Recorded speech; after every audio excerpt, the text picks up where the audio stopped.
Ei, plantoides, tudo bem com vocês? Alguns recadinhos rápidos antes de a gente entrar nesse próximo episódio do Invasão Plantoide. Se você curte esse conceito da Urban Jungle, plantas indoor, plantas de coleção, folhagens, já deixa seu joinha aí, a curtidinha, se inscreve, porque esse é um dos canais brasileiros mais especializados no assunto, pode ter certeza. Segundo recadinho, ativem aí o sininho do modo receber todas as notificações. Por que estou dizendo isso? Porque a partir de agora, a partir dessa semana, eu já estou publicando conteúdos na comunidade. Nessa aba vai ter conteúdos diversos, estou criando diálogo com os assinantes membros, estou criando diálogo com vocês inscritos, e para que vocês não percam os conteúdos que eu já estou atualizando na aba comunidade, precisa estar com o sininho no modo receber todas as notificações. Terceiro recadinho, para toda a galera do Instagram Jardineiros Urbanos, eu publiquei o post lá no feed com o regulamento, o post oficial com as regras da pré-dinâmica cultural, aquele evento divertido com a participação de todos vocês, que vai dar direito a um primeiro lugar com 2 plantinhas legais. E por fim, quero agradecer muitíssimo a vocês que já se tornaram assinantes, seja do Cotidiano Plantoide, da Sociedade Plantoide, ou você que se tornou um mestre plantoide. Valeu mesmo, esse vídeo aqui já está entrando como Premiere, vocês vão ter acesso antecipado. Valeu? Então é isso, meus queridos, bom divertimento nesse rolê que eu fiz com o Marco Lacerda do Sítio Jardim, lá no próprio sítio, e com João Marcelo, pesquisador generalista, assim como ele se intitula, do Jardim Botânico do Rio de Janeiro.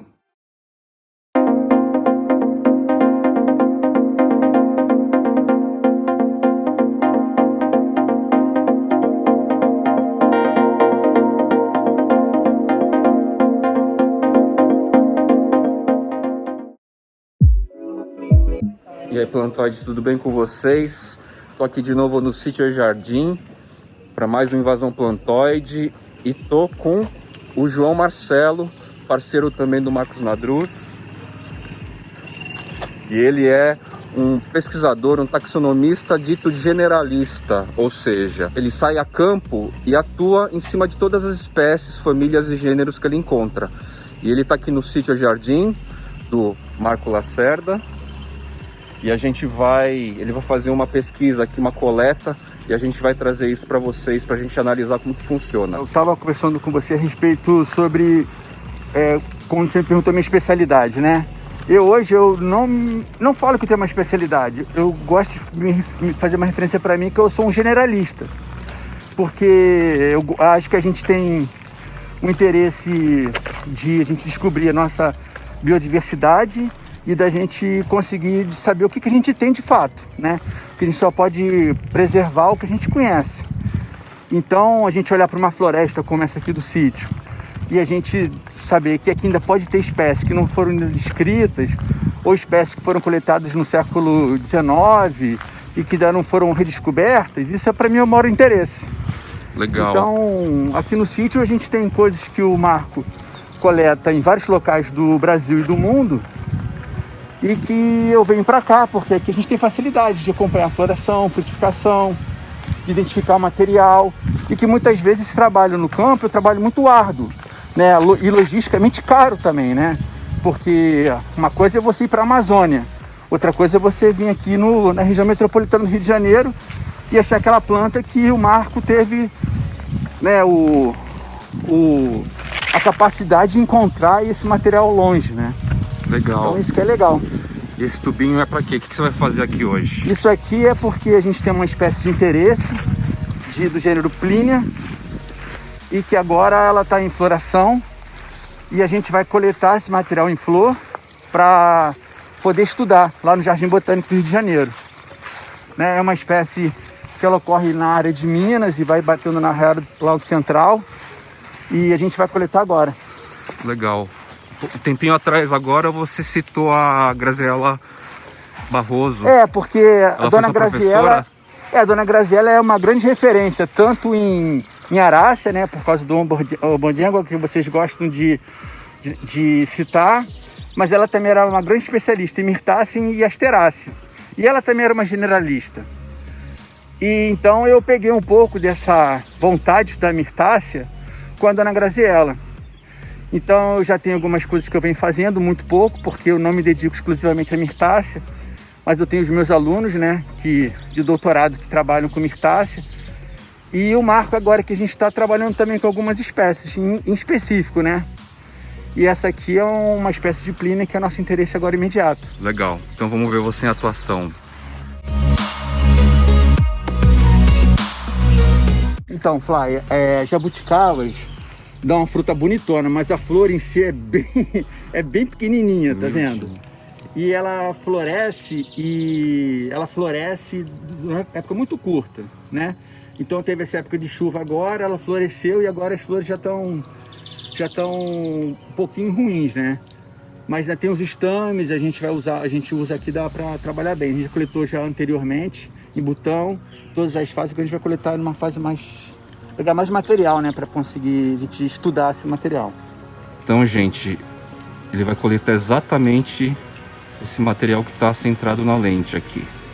São os estames e as florezinhas. Então, eu coleto um pouco com caule, tá vendo? Porque, na verdade, se eu tirar só as flores, eu perco a informação da inflorescência em si.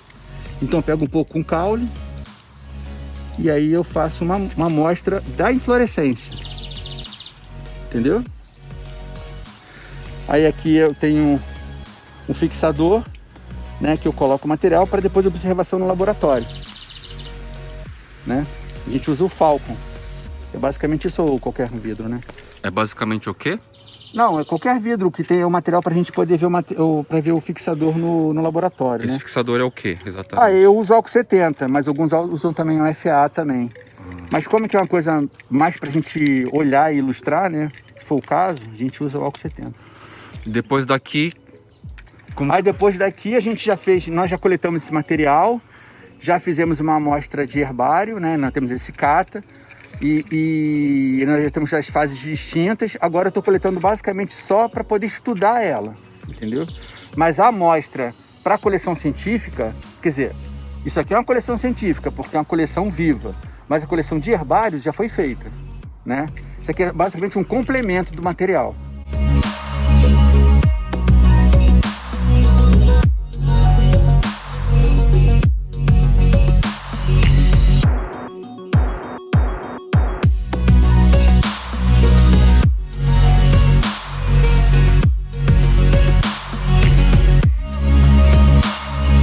Aqui já tem folha madura, que a gente ainda não tinha, lembra? Sim, olha como usa. É lá, ó. Os catáfros também, ó. Isso. Tá vendo? É, outra característica. Tô com canivete bem melhor. Então, para você ter uma pesquisa completa para um trabalho desse, você precisa de uma unidade no herbário, uma planta inteira, essa coleta e a escata. Eu preciso de fazer, eu faço uma amostra, monto uma escata, né? Aí, na verdade, não é uma escata, são várias escatas, a gente manda pro mundo inteiro, né? Então, a coleção científica, ela é permutada, né? Ela é trocada, como fosse uma coleção de plantas vivas entre os cultivadores, né? Então, muitas vezes o herbário de uma instituição X, ela quer aquela amostra daquela planta porque é importante. Então, eles trocam, né? Só que é tudo como se fosse o louro que a gente usa no feijão, né? Basicamente é isso. E com as informações. Então, isso é a coleção científica do herbário. Mas existe a coleção científica viva, né? Que o Marco tem. Todos os materiais dele aqui tem procedência, né? Tem informações de origem. Então é uma coleção científica, tanto é que eu uso. Se o Marco tivesse coletado essa planta, mas eu não sei onde eu coletei, sabe? Eu não tenho muito... Então isso para mim não serviria, entendeu? Mas ele sabe, por exemplo, origem, de onde ele pegou, todas as referências. Essa amostra a gente está coletando no herbário, então isso para a gente é importante. por que às vezes o processo para descrição de uma espécie ainda SP demora? Então, porque na verdade é assim, a gente não... A diversidade é muito grande de espécies, né? E a gente precisa olhar, comparar, muitas vezes buscar informações com outros colegas que estudam um grupo também, comparar com a bibliografia, comparar com materiais históricos. Às vezes esse material, uma espécie que é parecida com essa, pela primeira vez foi coletada e foi descrita. Então esse testemunho desse material, ele foi depositado no herbário em Copenhague. A gente precisa ter acesso a esse material para comparar com esse material daqui. Então é um processo longo. Depois disso tudo, tem as descrições. E a gente tem um código de nomenclatura botânica. Então a gente tem que obedecer esse código também. A gente faz uma descrição botânica, com diagnose, com introdução, com um trabalho com método científico, né? Com ilustração. E depois a gente pega esse manuscrito e submete para uma revista científica. Essa revista científica tem os revisores, né? E os revisores, eles vão dar o parecer favorável ou não para publicação. E só assim que o seu trabalho ele vai ser publicado. Então, hoje, tem revistas que publicam mais rápido. Mas, tempos atrás, para você publicar uma espécie, por exemplo, eu nem sei se esse caso aqui específico mas se fosse uma espécie nova, às vezes demoraria 2, 3, 4 anos para sair uma trabalho publicado, depois de escrito, tudo direitinho, tá? Hoje não. Hoje tem revista que publica em meses, né? Então hoje é um processo mais rápido, até porque a internet ajuda, né? Hoje em dia tem publicações que são exclusivamente online, né? E antes não, antes era tudo em papel, né? Físico. É isso. Então é um processo longo, mas que é bastante prazeroso, assim, né? Para quem faz taxonomia como eu, né? Uhum.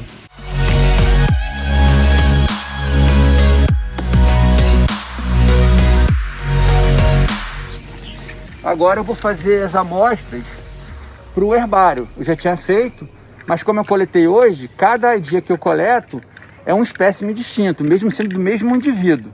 Então, né? E você vai transformar em cicata? Vou transformar em cicata. Ah. Porque agora a gente tem folhas um pouco mais novas que a gente não tinha antes, né? Porque algumas espécies elas são caducifólias, elas perdem as folhas. Então a gente estava numa época aqui que estava com muita pouca folha. Né? Então agora a gente está com folha nova, então a gente pode ver os catáfilos e tal. Igual como tem araça também, né? Essa aqui é caducifólia. Essa aqui é caducifólia. Ela não perde assim totalmente as folhas, mas muitas folhas elas perdem.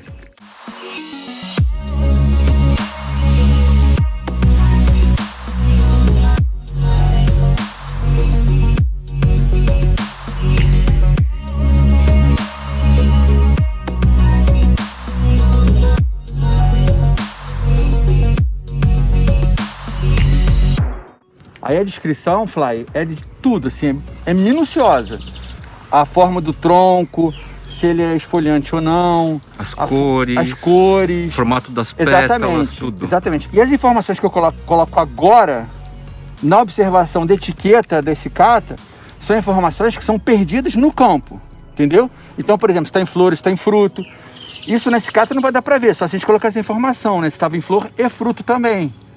Se as folhas estavam jovens, a coloração, esses dados são perdidos nesse cata, a gente coloca. Até porque a planta, agora aqui, ela é muito mais fácil de ver. Mas, quando você faz uma esse cata, muita informação é perdida, né? Então, e geralmente, você pode ver, a gente coleta geralmente ápice de ramo, né? Então, muitas vezes, tem outras informações que não estão no ramo florífero, né? Por exemplo, pega um ramo mais jovem. Nesse caso de jabuticaba, não é nem o caso, mas é muito comum de espécies, em araça isso é comum, você coleta uma folha e a inflorescência para fazer esse cata. Mas as folhas grandonas, muitas vezes as pessoas não coletam, porque dá mais trabalho para poder fazer a montagem. Até te mandei um vídeo, lembra? Isso, então, você dobrou a folha. Dá até pena, né? Você imagina isso com uma palmeira, como que é, né? Nossa. São técnicas distintas, mas isso acontece. Né? Você tem que dobrar de algum jeito para caber, de algum jeito, que ela tem que caber naquilo. E o tamanho aquele tamanho desse cata, ele é padrão mundial. É um A4, né? Tipo A4. Exatamente. É um pouquinho maior esse cata fica, porque tem que ter o espaço para colocar a etiqueta. Mas ela tem que caber no jornal dobrado. Que você usa um jornal para fazer o processo de secagem. Secagem. Né? A gente pega, seca, prensa, coloca em estufas, né? No dia que você for no Jardim Botânico, eu te mostro o herbário. Um dia que eu for lá, você podia mostrar o processo de preparação de tudo. as etapas, né? Sim, isso na Drus não mostrou pra mim. Eu te mostro tudo direitinho. Isso ia ser interessante. Aqui eu vou guardar, fiz um pouco de amostra, já tinha coletado esse mesmo indivíduo. E esse vidro aqui eu vou usar para olhar no material. E depois também eu vou complementar esse cata com as flores, né? Acho que ela tira foto boa e eu vou...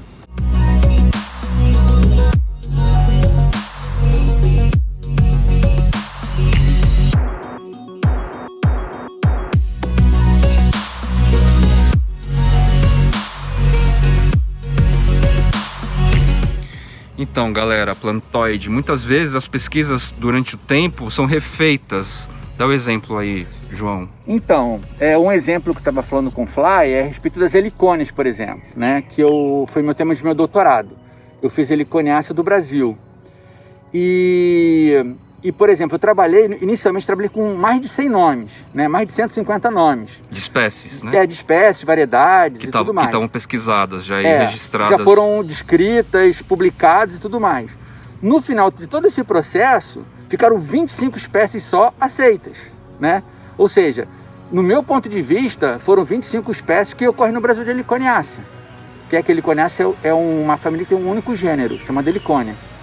Então no Brasil tem só 25, mas no Brasil tem quase 175 nomes publicados, né? Mas só 25 espécies aceitas, de fato. Isso acontece no trabalho de revisão taxonômica. Isso é muito comum. No próprio canal do Fly, ele falou sobre o Marcos Nadruz, lá do Jardim Botânico. E o Marco, ele revisa vários grupos de arácea, né? Ele tem os alunos dele que revisam vários grupos de arácea. Então, já espécies que foram descritas e muitas vezes por isso que acontece. Que às vezes um gênero muda de nome, ou uma espécie que era considerada como distinta, depois você viu que ela é uma espécie, que é a mesma espécie. Isso é muito comum, porque é um trabalho dinâmico. Eu lembro que no vídeo tem ele mostrando 3 Anthurium que parecem totalmente diferentes, um do lado do outro, mas que são iguais, é a mesma espécie. Exatamente, e também a gente tem que obedecer as variações, né? Por isso que é importante, igual esse caso aqui que a gente estava vendo com a mirtácea, que a gente estava vendo, a jabuticaba. Que, na verdade, a gente está vendo, tem que não ver só esse indivíduo que a gente está coletando aqui agora, mas também a gente olha em ambientes naturais, em outros indivíduos cultivados, para a gente ver toda a plasticidade morfológica que aquela espécie tem. Porque a descrição ela tem que ser circunscritiva, né? Ela tem que pegar de onde ela começa a variação e de onde ela termina. Isso que a gente chama de o caráter biológico da espécie, que a gente tem que caracterizar isso numa descrição, né? Por isso às vezes demora tanto. Por isso que demora às vezes. Às vezes super abrangente. Por isso que é um processo longo, né? E que precisa de um especialista, né? Nesse quesito aí o Pedatum, gente, ele tem inúmeros sinônimos, porque aconteceu exatamente isso. Ele foi durante o tempo descrito com termos diferentes e hoje em dia o pessoal trata tudo como Pedatum. Entendi. Ele é muito esparramado, né, nas Américas e tal. Tem pequenas variações e os pesquisadores foram descrevendo de maneiras diferentes.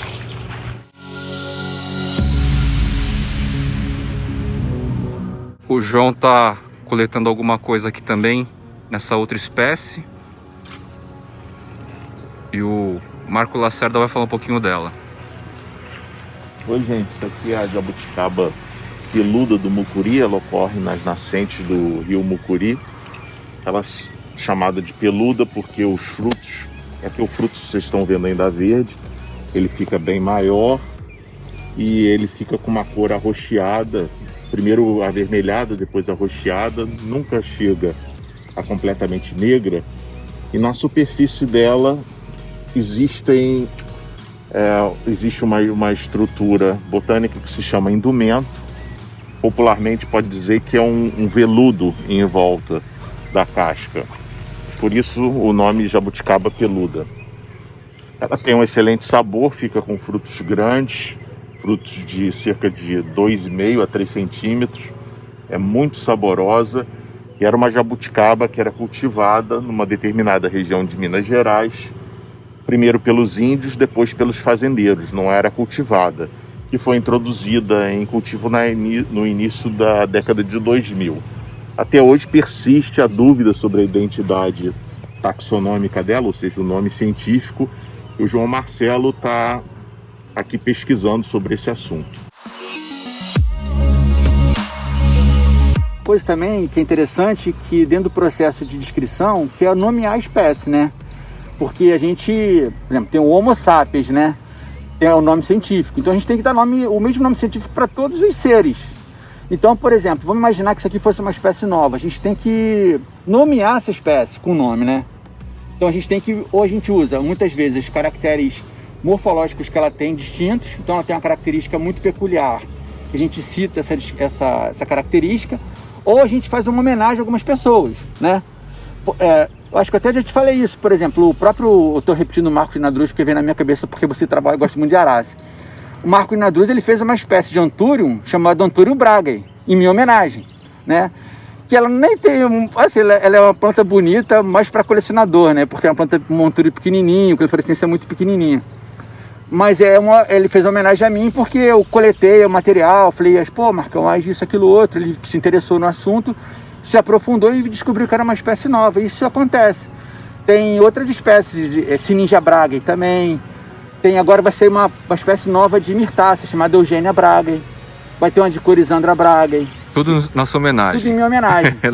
São coisas que eu coleto que vão sendo homenageados, né? Não esquecendo da Quarariba bragae. Tem a Quarariba bragae, que é uma bombacácea. Poxa, eu fiquei até muito lisonjeado com um rapaz que faz doutorado lá no Jardim Botânico, Carlos, e que ele me homenageou com uma árvore, né? Imagina, né? Eu fiquei muito contente, assim. Muito legal. Né? E até trouxe uma muda aí pro Marcos para ele plantar aqui no sítio dele, né? E agora eu vou trazer a Eugênia bragae também, que falam que é um fruto muito gostoso, inclusive. Né? É uma prática comum, né? Então, homenagear amigos, colegas de trabalho. Sim, é mais as pessoas que são dentro do próprio grupo, né? Como você fala, dentro do rolê, né? Uhum. Então, a gente acaba pessoas que têm alguma influência, que ajudou ou colaborou de certa forma para que aquela espécie fosse descoberta. Você homenageia, né? Ou alguma referência, aquela pessoa que é uma referência num grupo, né? Então é muito comum. Eu tenho Gopérsia Ana, Gopérsia Fátima, Gopérsia Graziella. Eu fiz uma espécie em homenagem à minha esposa, que é a Gopérsia Jofliana. São marantáceas, né? E assim, então é uma coisa que é comum. A minha esposa também na verdade, ela também é botânica, né? E ela que coletou a planta, por isso que eu homenageei ela. Né? Porque a gente até namorava, acho que é por isso que a gente casou. Né? Mas isso acontece, é uma coisa comum sim entre a gente, né? A gente estava estudando, eu Marco aqui, e a Graziella Barroso, ela tem 25 espécies em homenagem a ela e um gênero, inclusive. Tem. A dona Graziella tem bastante coisa. E ela é tanto homenageada pelo nome Graziella, como pelo Barroso. Pelo Barroso, Philodendron barrosoanum, por exemplo. Philodendron barrosoanum. E ela tinha um marido também, que era o Barroso também, né? Antes dela, né? Muito legal. Trabalhou do Jardim Botânico, era agrônomo lá. Era agrônomo lá, exatamente. Valeu, João, pela Tá experiência. Bom. Valeu. Prazer o meu.